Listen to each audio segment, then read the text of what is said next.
kulendi yamakaterera kudaiso panguva dzino ndiyo channel yenyu inonzi Kulian TV patinokupai ma-updates nawu nezvinhu zvakasiyana-siyana zvinenge zvichiitika munyika yekwedu. Nhasi ndadzoka zvekare, regedza ndikupei imwe dosage. A lot is going on. Ma-streets ari kupisa. Inini handifariri kuti kana nyaya dzichiitika ndonyararaka, because kana ndikasataura ndiani achataura, kana ndikaswera ndisipo paYouTube pacho panganakidza here? Right, regedza timbojambira pane nyaya iri kunetsa panapa. Mama V ari kunetsana neuya anonzi Chipo the trouble causer. Ari kutaura kuti pana socialite riri kupa mwana wamai vangu madrugs. Itai zvinhu zvenyu mega amana. Ndo nyaya iri kupisa muma-streets e-social media iko zvinhu. Tisati tapinda kune nyaya dzezanu idzi, it's always good kuti tike tichibata nyaya dzema-socialites.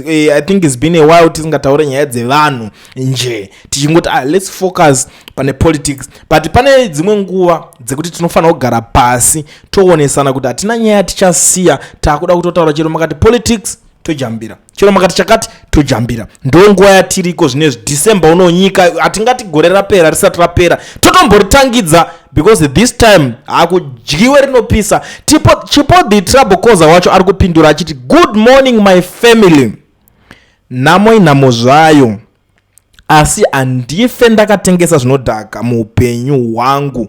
Mhosva yangu ndeyekuti ndakabatsira chete, ndakapa munhu anotengesa zvinodhaka pokurara akumbira. Ndiyo mhosva yangu yandiri kufira chete. Mwari vanoziva chokwadi, atova mumaoko emapurisa uye munhu anomupa zvinodhaka akabatwa. Saka siyanaiwo neni, nditori shirikadzi. Sei musina tsitsi neni? Hamusi makundinyanyira, hanzi hamusi mandinyanyira here? Ndo zviri kutaurwa naChipo the trouble causer. But inini ndiri kuti chi munyaya dzikadai so, guys, musambofa waka-accommodata munhu anotengesa madrugs. Ukaona munhu anotengesa madrugs, kana uri serious nekubuilda nyika yedu, unomuripota kumapurisa asungwe aenda kunogara kuchi.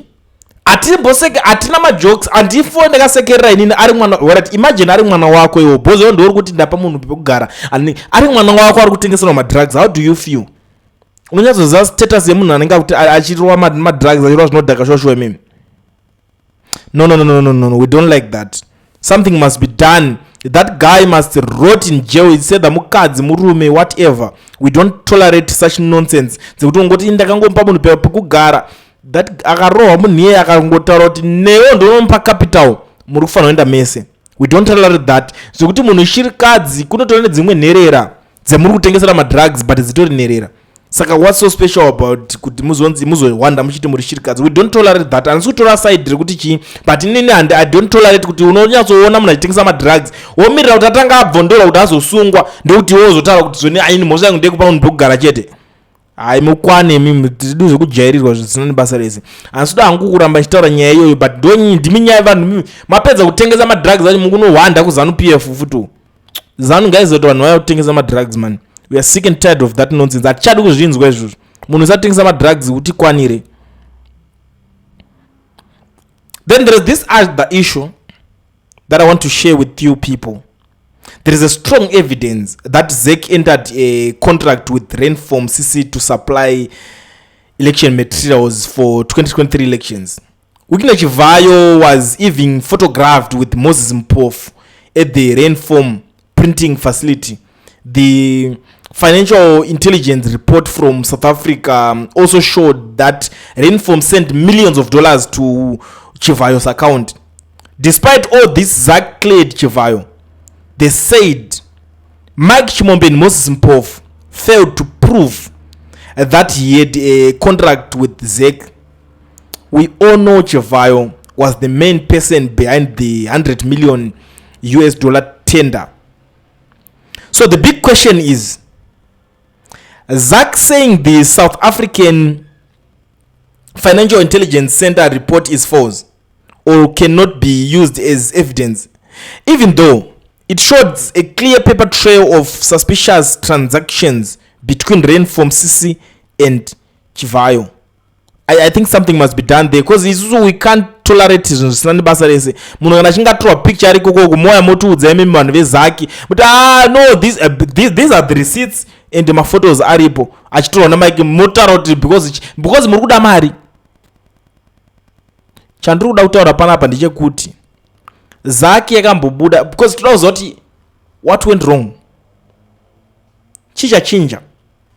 Why mazomuita priest nhasi iye Chivayo wacho? What's so special about Weekend Chivayo? Because ane mari akatora isu hatiudzwe zvekuti ane mari, zvekuti ane mari totozvinzwa kuna vanhu veZANU-PF anoida kutengerwa mota.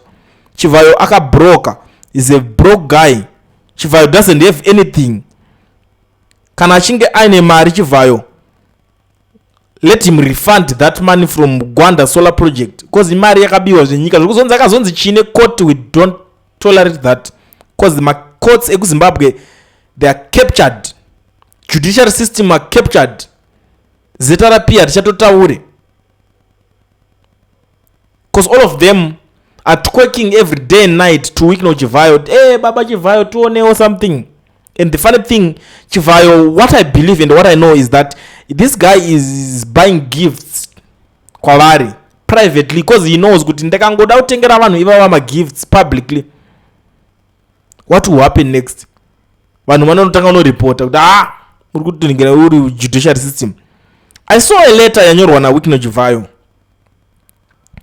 and andakumbozvifarira achitaura kuti vindicated by the truth. Which truth is he talking about? Which truth? You guys expect truth from ZAAC? ZAAC inogarira vanhu muroad vachibva kuBribed vachitenga zvinhu zvavo vanhu vese vabva South Africa. Izvezvi we are in December izvezvi. Kana muchida prove me wrong kuti kuliye ndinonyeba kuti ZAAC haisi kugarira vanhu muroad izvezvi. So ZAAC is everywhere right now. What are they doing there? They are taking every cent, your hard earned cash, wakashandira uchishandiswa nemurungu. You know zvinoboha kushandisira uchishandira mbuwa. Do you know mabuwa very well mimi? Vachitato Burumak plan. Hey, Akhandaktan. You know those guys. Iwo vangokugarira vokutorera that man, that hard earned cash. Imi miswa imani mimi. That those guys they vari pachokwadi. Chokwadi chekuita sei chekuti vaningina Chivayo. Vozo vachikwanisa kutora tumari tumaranzi twashandwa nemunhu gore rese kuSouth Africa. Vozotadza kutora mari yakawanda yaChivayo yematenda. Mika imbomira imi miswai mese miswai. If that anti-corruption commission whatsoever, if that thing is truth, ngatimbogadzirwa imwe iri independent sema citizens tiona kuti inosara iripo pachikwadi ndeipi. Because chandi kutaura chinjawo ndechekupenga chemufori mboka vakatanga vataura kuti tine mazita 3, Moses Mpofu, Mike Chimombe neWeekend Chivayo. Tine evidence against those 3 individuals.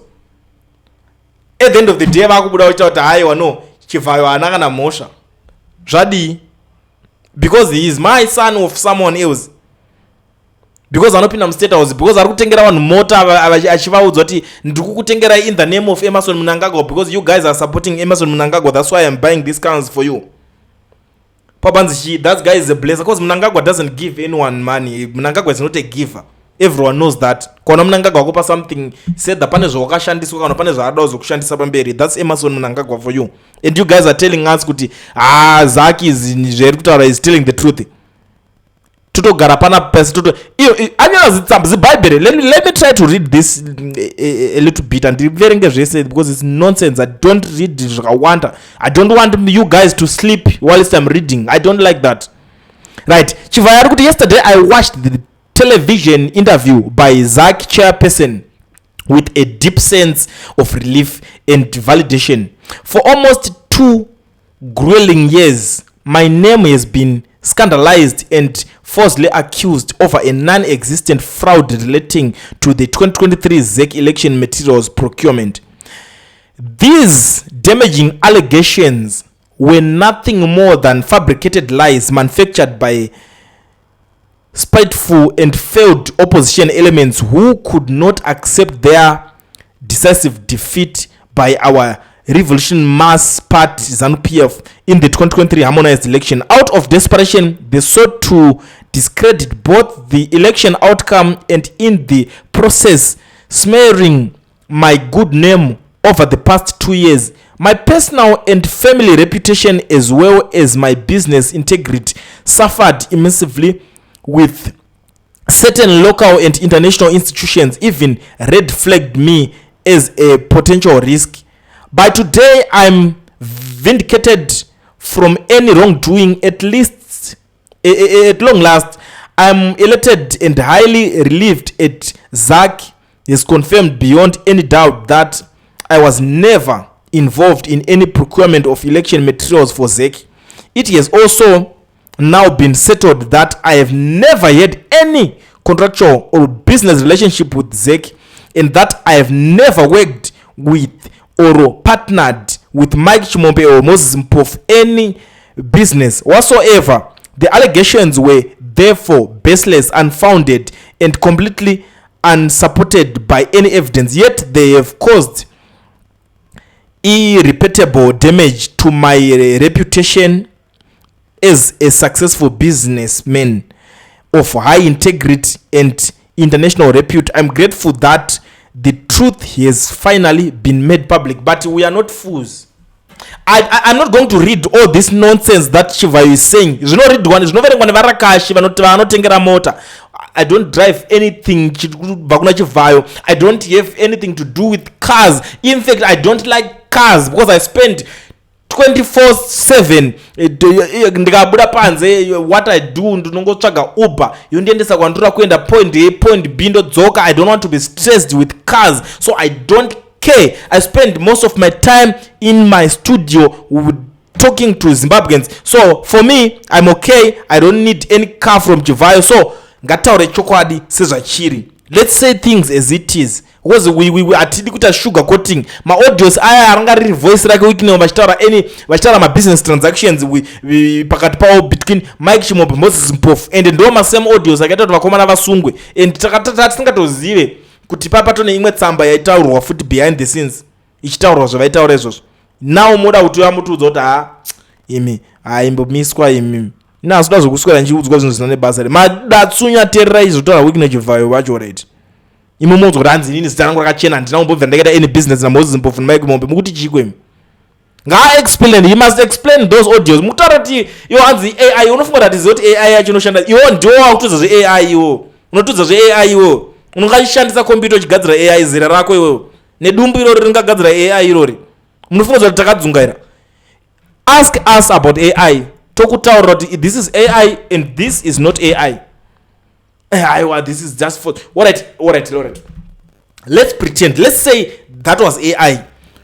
Why wakakumbira ruregerero kuna Emerson Mnangagwa and his first family, so-called first family? Why would you do that? Why kumbirire chiruregerero kana ingari AI? Panga pane ndi ku apologize here. Papa ne nidi.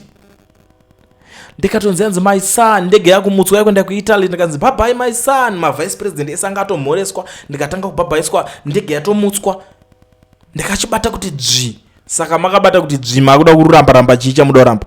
Poa matenda nyimakanyarara isu maZimbabwe ndasima balance. Isu maZimbabwe ndatikumbe kuna munhu asingadi kana mota kwa uri baba wokuti anenge chingomuka every day achikushanda kana uchida boxing ring toita zve match tonyatso kupanana zvatinopanana kwete kuda kuswera uchironga tinopenga.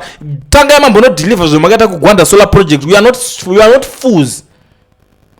Inini kusvika mukomana aenda adzokera ati okay muri yeZimbabwe ndakatadza, I'm sorry for what I've done to you panyaya dzekugwanda solar project ndakugadzirisa chero zvakazoita kumakotsi whatever. Handifende kamupa any respect. Enda munopuwa mota imi marema. Umwe apuwa mota kapfupi wakapuwa mota katutu akutotizwa nemukadzi after kupuwa mota. Ndiani mukadzi anogara nemurume adata zvekungopuwa kudhara mani ikoko. Ndiyo TV kaikutorira subscribe kuti zvizokufambira. Ano pane zvimwe zvima information no worry chakupa full information. Ongokundeka notification bell tine mapost asitori paseo saka tikutoti futi ndiyo chane uyai mu advertise masolar panel. Everybody say coolien yeah.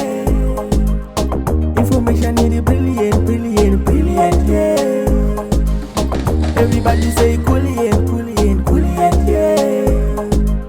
My updates are brilliant yeah.